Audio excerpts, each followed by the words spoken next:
Hello, ഹെഡ്മിയിലിടുന്ന YouTube ചാനലിലേക്ക് എല്ലാവർക്കും സ്വാഗതം. ഞാൻ നിങ്ങളുടെ സ്വന്തം ബെൻസി. ആദ്യം തന്നെ വീഡിയോ കണ്ടിട്ട് നിങ്ങൾക്ക് തോന്നുന്നുണ്ടാകും, എൻ്റെ ചേച്ചിയെ ഇതെന്താണ് മീൻ കച്ചവടം തുടങ്ങിയോന്ന്. അതൊന്നുമല്ല കേട്ടോ. ഇത് രാവിലെ തന്നെ രായിച്ചാനും, അതായത് ജോസ്ചാൻ്റെ അമ്മാച്ചൻ, സ്ഥിരമായിട്ട് വ്ളോഗ് കാണുന്ന എല്ലാവർക്കും അറിയായിരിക്കും, പരിചയപ്പെടുത്തേണ്ട ആവശ്യമില്ല. അപ്പോൾ രായിച്ചാനും ജോസ്ചാനും കൂടി നീണ്ടകര, കൊല്ലത്ത് നീണ്ടകരയിൽ മീൻ നല്ല ലാഭത്തിന് കിട്ടും രാവിലെയും വൈകിട്ടും പോയാൽ. അപ്പോൾ വെളുപ്പിനേ ഇവിടുന്ന് പോയായിരുന്നേ. ഇപ്പോൾ വരുന്ന മീനുകളെയൊന്നും നമുക്ക് വിശ്വസിക്കാനും പറ്റില്ലല്ലോ, പല വാർത്തകളും കാണുന്നുണ്ട്. ഇതാകുമ്പോൾ ഫ്രഷായിട്ട് നമുക്ക് വേണ്ടത് സെലക്ട് ചെയ്ത് നല്ല ലാഭത്തിന് കിട്ടും. അങ്ങനെ വലിയൊരു ചൂര മേടിച്ചിട്ട് പീസാക്കിയാണ് എടുത്തിരിക്കുന്നത്. പക്ഷേ അതിൻ്റെ തൊലി കളഞ്ഞിട്ടില്ല. പക്ഷെ പീസാക്കിയതായതുകൊണ്ട് നമുക്ക് തൊലി കളയാൻ പാടൊന്നുമില്ല കേട്ടോ, എളുപ്പം തൊലി പോയി കിട്ടും.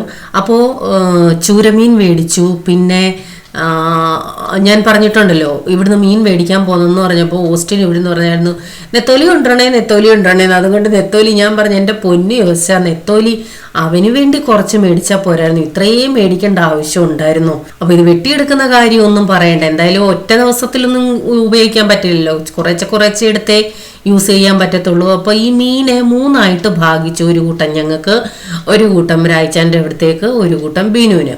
അപ്പോൾ ചൂരമീൻ രായിച്ചാൻ്റെ അവിടെ വത്സമാമ അച്ചാറിട്ടു. അതുപോലെ തന്നെ ഷിഞ്ചുവിനും കൊണ്ടുപോകാനായിട്ട് അച്ചാറിട്ടു. ഞാൻ അച്ചാറിടണമെന്ന് ആഗ്രഹം ഉണ്ടായിരുന്നു, പക്ഷേ ഇട്ടില്ല. അച്ചാറിട്ട പെട്ടെന്ന് തീരുമേ ഇവിടെ, അതുകൊണ്ട് കുറേശ്ശെ കറി വെക്കാമെന്ന് വിചാരിച്ചു. കാരണം നല്ല ഫ്രഷ് മീനാണല്ലോ. അപ്പോൾ ഞാനിതിൻ്റെ വീഡിയോ ഒക്കെ എൻ്റെ ചേച്ചി ഉണ്ടല്ലോ, ബിജീസ് കിച്ചൺ ബോംബെയിലെ, അപ്പോൾ അവൾക്ക് അയച്ചു കൊടുത്തപ്പോൾ ഭയങ്കര സങ്കടമായിരുന്നു. കാരണം അവൾക്ക് അച്ചാർ ബിസിനസ് ഉണ്ടല്ലോ, മീനൊക്കെ ഭയങ്കര വില കൊടുത്താണ് അവൾ മേടിക്കുന്നത്. അപ്പോൾ എല്ലാം ഒതുക്കിപ്പറക്കി വെക്കൽ എന്ന് പറയുന്ന ഭയങ്കര ഒരു ടാസ്ക് ആയിരുന്നു കേട്ടോ. അതിനുശേഷം പാത്രങ്ങളൊക്കെ കഴുകി വെക്കുക, ഇത്രയും മീൻ ഫ്രീസറിലൊക്കെ ആക്കി വെക്കണം, നല്ലൊരു ജോലിയായിരുന്നു. അതിനുശേഷം ഒരു ചായ കുടിക്കാമെന്ന് വെച്ചു. എനിക്ക് ചായ കുടിക്കുന്ന ശീലം ഭയങ്കരമായിട്ടില്ല, പക്ഷേ ഇപ്പം വീട്ടിലെല്ലാവരും ഒക്കെ ഉണ്ടായിരുന്നല്ലോ. അപ്പോൾ രാവിലെയും വൈകിട്ടും സ്ഥിരമായിട്ട് ചായ ഇടുമായിരുന്നു. അപ്പോൾ കുടിച്ചിപ്പോൾ എനിക്കും ശീലമായി എന്ന് പറയുന്നതാ ശരി. പക്ഷേ ഞാൻ കുറയ്ക്കാൻ ശ്രമിക്കുന്നുണ്ടേ. ചായ കൂടി കുറയ്ക്കുന്നതിൻ്റെ റീസൺ എന്ന് പറയുന്നത് നമ്മൾ പഞ്ചസാര അധികം അകത്തോട്ട് ചെല്ലണ്ടല്ലോ എന്നുള്ള ചിന്തയോടെയാണ് കുടിക്കാതിരിക്കുന്നത്. അല്ലാതെ എനിക്ക് ചായ കുടിക്കാൻ ഇഷ്ടക്കേടൊന്നും ഉണ്ടായിട്ടല്ല, ഞാൻ തന്നെ ആ ശീലം അങ്ങ് മാറ്റിയതാണ് ചായ കുടിക്കുന്നത്. കാരണം മധുരമില്ലാതൊക്കെ ചായ കുടിക്കുന്നതിനോട് എനിക്കത്ര പ്രിയമില്ല. അപ്പോൾ തീർച്ചയായിട്ടും നിങ്ങളിപ്പോൾ ചിന്തിക്കുന്നുണ്ടായിരിക്കും, ചേച്ചി എന്താണ് ചായക്കകത്ത് ഇട്ടതെന്ന് ഞാൻ പറയാം കേട്ടോ. കാരണം കമൻറ്റ് വരുന്നതിന് മുമ്പേ സംഭവം അങ്ങ് പറഞ്ഞാൽ കുഴപ്പമില്ലല്ലോ, അല്ലെങ്കിൽ പിന്നെ അടുത്ത വ്ളോഗിൽ പറയേണ്ടി വരും. അപ്പോൾ ഇതാണ് സംഭവം. അപ്പോൾ എനിക്കറിയാം, ഇത് കണ്ടിട്ട് നിങ്ങൾ തീർച്ചയായിട്ടും ചോദിക്കും ഇതേക്കുറിച്ച്. ഇത് സ്റ്റീവിയ ആണ് കേട്ടോ. ഞാൻ തോന്നുന്നു ഇപ്പം കുറേ പേര്, ധാരാളം ആൾക്കാർ ഇത് യൂസ് ചെയ്യുന്നവരാണ്. ഞാൻ ഇതിനെക്കുറിച്ച് ആദ്യമായിട്ട് കേൾക്കുന്നതേ ഫേസ്ബുക്കിൽ കൃഷിഭൂമി ഗ്രൂപ്പ് ഉണ്ടേ. അപ്പം അതിൻ്റെ ചെടി, സ്റ്റീവിയയുടെ ചെടി അതിനകത്ത് പടം ഇട്ടിട്ട് ഓരോരുത്തരുടെ വീട്ടിലുണ്ട്, അതിൻ്റെ ഗുണങ്ങൾ എന്തൊക്കെയാണ്, എങ്ങനെയൊക്കെയാണ് ഉപയോഗിക്കേണ്ടത് എന്നുള്ള ധാരാളം ചർച്ചകൾ അതിൽ നടക്കുന്നത് ഞാൻ കണ്ടിട്ടുണ്ട്. അപ്പം അന്നോട്ടേ ഞാൻ വിചാരിക്കുന്നുണ്ട് ഇതൊന്ന് മേടിച്ച് നോക്കണമെന്ന്. കാരണം എന്താണ്, പ്രത്യേകിച്ച് വെയിറ്റ് കൂടുന്നതിന് കാരണം പഞ്ചസാരയുടെ അമിത ഉപയോഗം. പഞ്ചസാര കുറച്ചാൽ വെയിറ്റ് കുറയുമെന്നാണ് പറയുന്നത്. അതുപോലെ തന്നെ ഷുഗർ ഉള്ളവർക്ക്, ഡയബറ്റിക് പേഷ്യൻസ് പഞ്ചസാര യൂസ് ചെയ്യാൻ പറ്റത്തില്ല, പക്ഷെ മധുരം ഇട്ടാലേ ചായ കുടിക്കാൻ പറ്റൂന്ന് ചിന്തിച്ച് അങ്ങനെ ശീലമുള്ളവരുണ്ട് കേട്ടോ. എനിക്ക് മറ്റൊന്നിനും എനിക്ക് മധുരം അത്ര പ്രിയമില്ല. എന്താണ്, ചോക്ലേറ്റ് കഴിക്കുക അല്ലെങ്കിൽ ഐസ്ക്രീം കഴിക്കുക, അങ്ങനെയുള്ള സ്വീറ്റ് ഐറ്റംസിനോടൊന്നും എനിക്ക് വലിയ പ്രിയമില്ല. പക്ഷെ ചായയും കാപ്പിയും കുടിക്കുമ്പോൾ ഒരിത്തിരി മധുരം എനിക്ക് അതില്ലാതെ കുടിക്കാൻ ബുദ്ധിമുട്ടാണ് കേട്ടോ. അതല്ല എന്നുണ്ടെങ്കിൽ ചായയായിട്ട് കുടിക്കുകയാണെങ്കിൽ ഒട്ടും കടുപ്പമില്ലാതെ പാല് കൂട്ടിയിട്ട്, പാലിനൊരു നാച്ചുറൽ മധുരം ഉണ്ടല്ലോ, അപ്പോൾ അങ്ങനെയാണ് ഞാൻ സാധാരണ മധുരം ഇല്ല എന്നുണ്ടെങ്കിൽ കുടിക്കുന്നത്. അപ്പോൾ ഇത് ഞാനിപ്പോൾ യൂസ് ചെയ്യുന്നുണ്ട്. ഇത് നാച്ചുറൽ സ്വീറ്റ്നറാണ് കേട്ടോ. ആ ചെടിയിൽ നിന്നും, സ്റ്റീവിയ എന്ന് പറയുന്ന ചെടിയിൽ നിന്നും ഉണ്ടാക്കുന്ന പൗഡറാണ് ഇത്. അതിൻ്റെ ഡ്രോപ്പാണ് കേട്ടോ. ഞാൻ ഇത് യൂസ് ചെയ്തില്ല ഇതുവരെ. യൂസ് ചെയ്യുമ്പോൾ പറയാം എങ്ങനെ യൂസ് ചെയ്യേണ്ടതെന്ന്. ഞാൻ ഇതുവരെ അത് നോക്കിയില്ല. ഇത് നമുക്ക് ചായ കാപ്പിക്ക് മാത്രമല്ല, നമ്മൾ മധുരം ഇടേണ്ട എന്ത് സാധനങ്ങൾ ഉണ്ടാക്കിയാലും, ഡെസേർട്ട് ആയിക്കോട്ടെ, പായസം ആയിക്കോട്ടെ, എന്ത് മധുരം ഇടേണ്ട സംഭവത്തിനും ഇതിട്ടാൽ മതി. പിന്നെ ഞാൻ ഇതിനകത്തെ സ്പൂണെന്ന് പറയുന്നത് ഇതേണ്ടേ, കുഞ്ഞതാണ് കേട്ടോ. 1 ml സ്പൂണാണ്. സാധാരണ ഈ ഒരു സ്പൂൺ നിറച്ച് ഇടുന്നതിൻ്റെ മധുരം നമുക്ക് മറ്റേത് നമ്മുടെ പഞ്ചസാര 2 ടേബിൾ സ്പൂൺ ഇടുന്നതിന് തുല്യമാണ് ഈ 1 മില്ലിയുടെ കുഞ്ഞു സ്പൂൺ എന്ന് പറയുന്നത്. അപ്പോൾ ഞാൻ ഇതിന് നിറച്ചിടാറില്ല. ഒരു ഗ്ലാസ് ചായക്ക് ഇതിൻ്റെ 1/4 സ്പൂണ് മാത്രമേ എടുക്കാറുള്ളൂ. കാലും എടുക്കാറില്ല. എനിക്ക് മധുരം ഉണ്ടെന്നൊരു തോന്നൽ മാത്രം മതി ചായ കുടിക്കാനായിട്ട്. അപ്പോൾ അങ്ങനെയുള്ളവർക്ക് അങ്ങനെ യൂസ് ചെയ്യാം. ഭയങ്കര മധുരം ഇട്ടാൽ ഒരു ടേസ്റ്റ് വ്യത്യാസം വരുന്നുണ്ട് കേട്ടോ. അതുകൊണ്ട് ഞാൻ അങ്ങനെ യൂസ് ചെയ്യാറില്ല. അപ്പോൾ എൻ്റെ ഈ ഇടക്കത്തിലാണെങ്കിൽ ഞാൻ പറഞ്ഞല്ലോ 1/4 സ്പൂണ് പോലും ഞാൻ എടുക്കത്തില്ല. അതേ കണ്ടോ, ഇത്രയും ഞാൻ എടുക്കാറുള്ളൂ. എനിക്ക് തോന്നി ഇത് ഏകദേശം 1 വർഷത്തോളം എനിക്ക് യൂസ് ചെയ്യാൻ പറ്റുമെന്ന് കേട്ടോ. അത്രയ്ക്കാണ്, കുറച്ച് ഇട്ടാൽ മതി. അപ്പൊ ഞാനിത് വാങ്ങിച്ചത് ഫേസ്ബുക്കിൽ ഇങ്ങനെ നമുക്ക് ഇത് വരുമല്ലോ, ഓരോ പേജുകൾ വരുമല്ലോ ഓരോ പ്രോഡക്റ്റിന്റെ ഒക്കെ. അപ്പൊ അതിനകത്ത് കയറി അവരുടെ വെബ്സൈറ്റിനകത്തുനിന്നാണ് ഞാൻ മേടിച്ചത് കേട്ടോ. അങ്ങനെ മേടിക്കാൻ താല്പര്യമുള്ളവർക്ക് അങ്ങനെ മേടിക്കാം. ലോ ഗ്ലൂക്കോസ് ആണ്, ലോ കാലറി ആണ്. പ്രത്യേകിച്ച് ഡയറ്റിങ് ചെയ്യുന്നവരുണ്ടെങ്കിൽ തീർച്ചയായിട്ടും നിങ്ങളിത് മേടിച്ചോ കേട്ടോ. നിങ്ങൾക്ക് ഉപയോഗം വരും. കാരണം പഞ്ചസാരയ്ക്ക് പകരം നമുക്ക് ഇത് യൂസ് ചെയ്യാമല്ലോ. ഇപ്പൊ പലരുടെയും വീട്ടിൽ സ്റ്റീവിയയുടെ ചെടിയുണ്ട് കേട്ടോ. കൃഷിഭൂമി ഗ്രൂപ്പിൽ ഞാൻ കണ്ടിട്ടുണ്ട്. അങ്ങോട്ടും ഇങ്ങോട്ടും തൈ കിട്ടുമോ, എങ്ങനെയാണ് ഒരു മൂട് നമ്മൾ പിടിപ്പിക്കേണ്ടത്, എവിടെ കിട്ടും എന്നൊക്കെ പല ചർച്ചകളും നടക്കുന്ന കണ്ടിട്ടുണ്ട്. ഞാനും ചിന്തിച്ചിട്ടുണ്ട്, ഒരു തൈ കിട്ടിയിരുന്നെങ്കിൽ നല്ലതായിരുന്നു. ചായയൊക്കെ എന്തുമ്പോ ഇല പറിച്ചും കിട്ടാൻ മതിയല്ലോ എന്ന് ഞാൻ ചിന്തിച്ചിട്ടുണ്ട്. ഇലയ്ക്ക് അത്രത്തോളം മധുരമുണ്ടോന്നൊന്നും എനിക്കറിയില്ല. പക്ഷെ പലരും ഇപ്പോൾ ഇത് വളർത്തുന്നുണ്ട് വീട്ടിൽ സ്റ്റീവിയ ചെടി.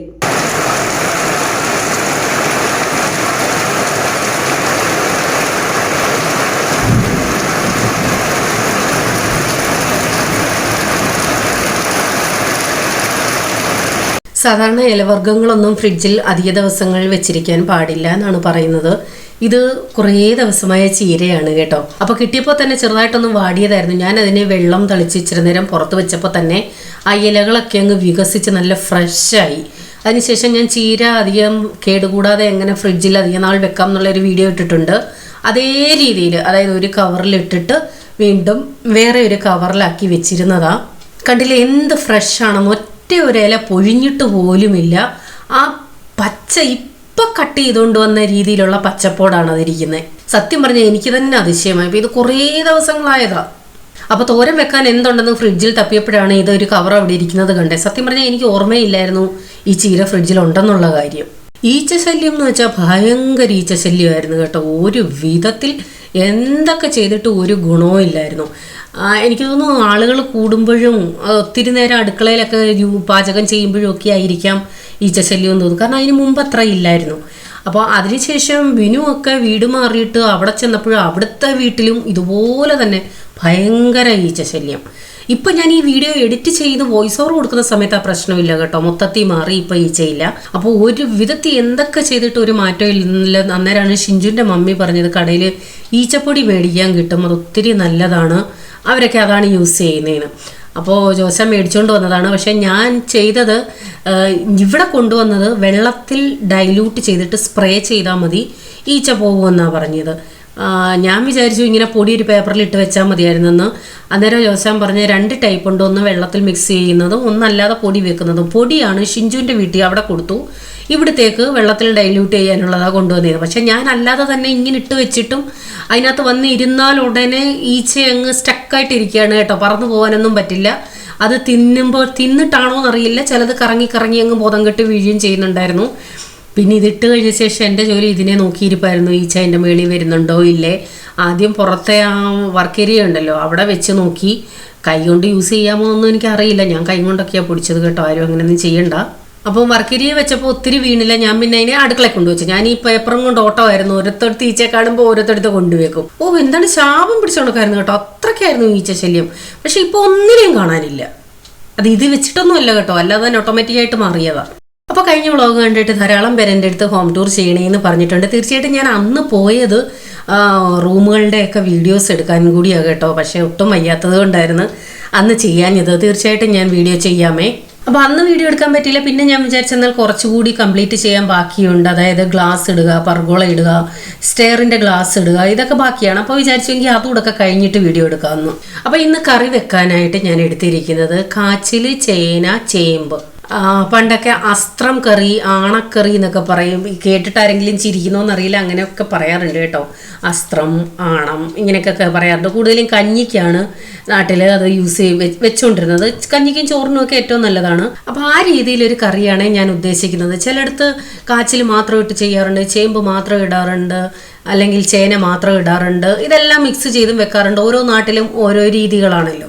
അപ്പോൾ ആവശ്യത്തിന് വെള്ളം ഒഴിച്ചത് വേകാനായിട്ട് വെച്ചിട്ടുണ്ടേ. കഷ്ണങ്ങൾ വേവുന്ന സമയം കൊണ്ട് ചീര തോരൻ വെക്കാം. ചീര ചെറുതായിട്ട് അരിഞ്ഞു വെച്ചിട്ടുണ്ട്. പാത്രം വെച്ച് ലേശം വെളിച്ചെണ്ണ ഒഴിച്ച ശേഷം കുറച്ച് വെളുത്തുള്ളി ചതച്ചത് അതിനകത്തേക്ക് ഇട്ടിട്ടുണ്ട്. അതിനുശേഷം സവാളയുള്ളി, പച്ചമുളക്, കറിവേപ്പില ഉണ്ടെങ്കിൽ അത് വിടാം. അത് ഏകദേശം വഴണ്ട് വരുമ്പോൾ അതിലേക്ക് കുറച്ച് മഞ്ഞൾപ്പൊടി ഇട്ടിട്ടുണ്ട്. എനിക്ക് തന്നെ അറിയില്ല ഏതൊക്കെ രീതിയിൽ ഞാൻ ചീരത്തോരൻ നമ്മുടെ ചാനലിൽ ഇട്ടിട്ടുണ്ടെന്ന്. ഇത് വേറെ ഒരു രീതി. ഏത് രീതിയിൽ വെച്ചാലും ചീരത്തോരൻ തന്നെയാണ്. അപ്പോൾ സവാള ഒന്ന് വഴണ്ട് വരുമ്പോൾ അതിനകത്തേക്ക് തേങ്ങ ചിരകിയതിട്ട് നല്ലതുപോലെ ഒന്ന് ഇളക്കി യോജിപ്പിക്കാം. ആ തേങ്ങയുടെ പച്ചമണം ഒന്ന് മാറി അതുമായിട്ടൊക്കെ ഒന്ന് യോജിക്കണം, അത്രയേ ഉള്ളൂ. അപ്പോൾ ഇതൊന്ന് വഴണ്ട് വരുമ്പോൾ അതിനകത്തേക്ക് ചീര കൂടി ഇട്ട് നല്ലതുപോലെ ഒന്ന് ഇളക്കി യോജിപ്പിച്ച് ആ എണ്ണയ്ക്കകത്ത് കിടന്ന് ചീര നന്നായിട്ടൊന്ന് യോജിക്കട്ടെ. അപ്പോൾ ചെറുതായിട്ടൊന്ന് ആവി വരികയും ചെയ്യും. നമുക്ക് അടച്ച് വെച്ച് ഒന്ന് വേവിക്കാം. ചീരത്തോരൻ അടയ്ക്കാതെ വെക്കുന്നവരുമുണ്ട്, അടച്ച് വെക്കുന്നവരുണ്ട്. അതൊക്കെ നമ്മുടെ ഇഷ്ടം. കാരണം അടച്ച് വെക്കുമ്പോൾ ആവി താഴോട്ടിറങ്ങി വെള്ളമയം കൂടും. അതിനുവേണ്ടിയാണ് ചില തോരനുകൾ അടയ്ക്കാതെ വെക്കുന്നത് കേട്ടോ. അപ്പോൾ എന്തായാലും ഞാനൊന്ന് അടച്ച് വെച്ചിട്ടുണ്ട്. അപ്പോൾ കുറച്ച് നെത്തോലി എടുത്ത് ഫ്രൈ ചെയ്യാനായിട്ട് ക്ലീൻ ചെയ്തായിരുന്നു. സത്യം പറഞ്ഞാൽ അടുത്ത ദിവസങ്ങളിൽ കൂടുതലും നെത്തോലിയാണ് ഫ്രൈ ചെയ്യുന്നത്. നല്ല ടേസ്റ്റുമാണ്. നെത്തോലി ഫ്രൈ ചെയ്യാനായാലും പീര പറ്റിച്ചതൊക്കെ ഭയങ്കര ടേസ്റ്റാണ് കേട്ടോ. ഒന്ന് ക്ലീൻ ചെയ്തെടുക്കാൻ ഇത്തിരി ബുദ്ധിമുട്ടാണെന്നേ ഉള്ളൂ. ഞാൻ പറഞ്ഞില്ല, ഈ ഒരു സംഭവം ഇവിടെ മേടിക്കാറേ ഇല്ലായിരുന്നു. ഈ അടുത്ത ദിവസങ്ങളിലാണ് ഇതിങ്ങനെ മേടിക്കുന്നത്. അപ്പോൾ അതിനെയൊന്ന് മസാല പുരട്ടി വെക്കാനായിട്ട് സിമ്പിൾ മസാല: മഞ്ഞപ്പൊടി, മുളക് പൊടി, ഉപ്പ്, കുരുമുളക് പൊടി, വേറെ ഇഞ്ചി പേസ്റ്റ്, വെളുത്തുള്ളി പേസ്റ്റ് ഒന്നും ചേർത്തിട്ടില്ല കേട്ടോ. സിമ്പിളായിട്ടുള്ള ഒരു മസാല എല്ലാം കൂടി മിക്സ് ചെയ്ത് മീനകത്തൊന്ന് തേച്ച് പിടിപ്പിച്ച് വെച്ചേക്കാം. ലാസ്റ്റിൽ ഫ്രൈ ചെയ്യാം. അപ്പോഴത്തേക്ക് തോരനും കറിയൊക്കെ ആവും. അപ്പോൾ കറിക്കുള്ള കഷ്ണങ്ങളൊക്കെ നന്നായിട്ട് വെന്തിട്ടുണ്ട്. ഇത് നമുക്കങ്ങ് നന്നായിട്ട് ഉടയണ്ട. കുറച്ച് കഷ്ണങ്ങളും കുറച്ച് ഉടഞ്ഞും ആ പരുവത്തിന് വേണം. ഇനി നമുക്കിതിൻ്റെ അരപ്പ് തയ്യാറാക്കണം. അപ്പോൾ ഇവിടെ ചീരയ്ക്ക് നല്ലതുപോലെ വെന്ത് ആവി വന്നിട്ടുണ്ട്. ഞാൻ ഇതിനകത്ത് ഉപ്പിട്ട് നല്ലതുപോലെ ഒന്ന് ഇളക്കി യോജിപ്പിക്കുകയാണ്. അത് വീഡിയോയിൽ വന്നിട്ടില്ല. ഞാൻ എപ്പോഴും പറയുന്നതാണ്, ചീരയൊക്കെ തോരൻ വെക്കുമ്പോൾ ലാസ്റ്റിൽ ഉപ്പിടുന്നതാണ് നല്ലത്. ആദ്യമേ ഉപ്പിട്ടാൽ അതിൽ നിന്ന് ഭയങ്കരമായിട്ട് വെള്ളം ഇറങ്ങും. അപ്പോൾ നന്നായിട്ട് വെന്തിട്ടുണ്ട്. ഇത്രയും മതി. ഞാൻ ഇടയ്ക്ക് 1-2 പ്രാവശ്യം ഇളക്കി കൊടുത്തിട്ടുണ്ടായിരുന്നേ. കറിക്ക് അരപ്പിനായിട്ട് എടുത്തിരിക്കുന്നത് തേങ്ങ, എരി അനുസരിച്ച് പച്ചമുളക്, വെളുത്തുള്ളി, ചെറിയ ജീരകം, നല്ല ജീരകം, പിന്നെ മഞ്ഞൾപ്പൊടി, കുറച്ച് കറിവേപ്പില അരയ്ക്കാനും എടുക്കുന്നുണ്ട്. ഇതെല്ലാം കൂടെ ചേർത്ത് നല്ലതുപോലെ ഒന്ന് അരച്ചെടുക്കാം. ഒത്തിരി എന്താണങ്ങ് മഷി പോലെ അങ്ങ് അരയുണ്ട കേട്ടോ. ചെറിയൊരു തരിതരിപ്പും വേണം. പിന്നെ കുറച്ച് തേങ്ങ ഞാൻ മാറ്റി വെച്ചിട്ടുണ്ട് കടു താളിക്കുന്നതിനകത്ത് ഇടാനായിട്ടേ. അപ്പോൾ അതിനകത്തേക്കും കുറച്ച് കറിവേപ്പില കുനുകുനാന്നരിഞ്ഞിട്ടിട്ടുണ്ട്. ഇനി നമുക്ക് ഈ കഷ്ണങ്ങൾ ഒന്ന് ഉടയ്ക്കാം. ഇതുപോലെ മുഴുവനായിട്ട് കഷ്ണങ്ങൾ കിടക്കണ്ട, കുറച്ച് ഉടഞ്ഞും കുറച്ചല്ലാതെയും അതാണേ നല്ലത്. നമുക്ക് കറിക്ക് കൊഴുപ്പും വേണം. അപ്പോൾ എൻ്റെ ഈ കാച്ചിൽ നന്നായിട്ട് അങ്ങ് വെന്തിട്ടുണ്ട് കേട്ടോ. അത് നന്നായിട്ട് ഉടഞ്ഞിട്ടുണ്ട്. നിങ്ങൾക്ക് എത്ര ഉടയ്ക്കണോ അത്രയും ഉടയ്ക്കാം. ഇത് ആദ്യമായിട്ട് ചെയ്യുന്ന ആരെങ്കിലും ഉണ്ടെങ്കിൽ അവർക്ക് വേണ്ടിയാണ് ഇങ്ങനെ പറഞ്ഞു തരുന്നത്. അപ്പോൾ അത് ഉടച്ചതിന് ശേഷം നമുക്ക് അരപ്പ് ചേർക്കാം. അരപ്പ് ചേർത്ത് ഉപ്പ് ചേർത്ത് ആവശ്യത്തിന് വെള്ളവും ചേർത്ത് എത്രയും കൊഴുപ്പ് വേണം. കാരണം ഇത് കുറുകുന്ന കറിയാണ്. കാരണം ഇതിനകത്തെ കഷ്ണങ്ങളെല്ലാം നന്നായിട്ട് കൊഴുപ്പുള്ളതാണല്ലോ. അപ്പോൾ അത് കണക്കാക്കി വേണം വെള്ളം ചേർക്കാൻ. തണുക്കുമ്പോൾ നന്നായിട്ട് കുറുകും.